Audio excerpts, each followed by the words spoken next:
भारताचा इतिहास सिंध शिवाय अपूर्ण मानला जातो।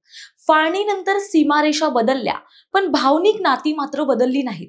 आता संरक्षण मंत्री राजनाथ सिंग यांनीच सिंध पुन्हा भारताचा भाग होऊ शकतो असं वक्तव्य करून नवा चर्चेचा विषय निर्माण केलाय। पाहुयात याविषयी सविस्तर माहिती। नमस्कार, मी प्राची शिरकर, आपण पाहत आहात प्रहार न्यूज लाईव्ह।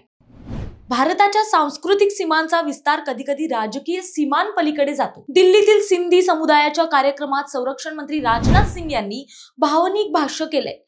त्यांनी माजी उपपंतप्रधान लालकृष्ण अडवाणींचा उल्लेख करत सांगितलं, सिंधी हिंदू आजही सिंध भारतापासून वेगळा झाला हे स्वीकारू शकलेले नाहीत। सभ्यतेच्या दृष्टीने सिंध नेहमीच भारताचा भाग राहिला आहे। सिंध आज पाकिस्तानचा भाग असला तरी भविष्यात सीमाही बदलू शकते आणि कदाचित सिंध पुन्हा भारताच्या कुशीत येईल।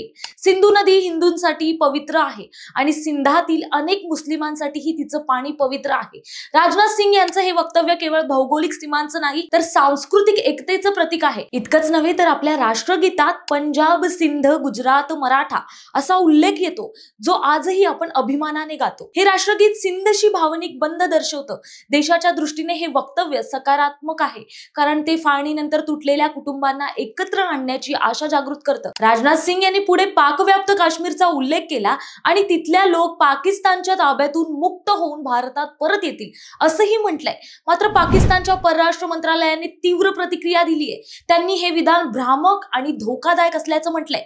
विशेष म्हणजे भाजपाचं नेतृत्व वारंवार अखंड भारत आणि सांस्कृतिक एकतेचं स्वप्न अशी भूमिका मांडत आलंय। राजनाथ सिंग यांच्या भाषणानं तेच स्वप्न पुन्हा एकदा जनतेच्या डोळ्यासमोर उभं राहिलंय।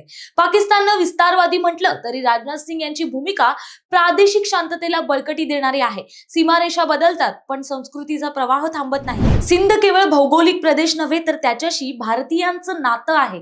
बदल फक्त नकाशात नाही, विचारातही होतो आणि तोच विचार राजनाथ सिंहांनी बोलून दाखवलाय। सांस्कृतिक एकतेचा अमर संदेश राजनाथ सिंग यांनी दिलाय। त्यामुळे सीमा काळानं आखल्या जातात आणि संस्कृतीनं मिटवल्या जातात असं म्हणायला काहीच हरकत नाही। तुम्हाला काय वाटतं यावर आम्हाला कमेंट्स मध्ये नक्की कळवा आणि अशाच विश्लेषणासाठी पाहत रहा प्रहार न्यूज लाईव्ह। धन्यवाद।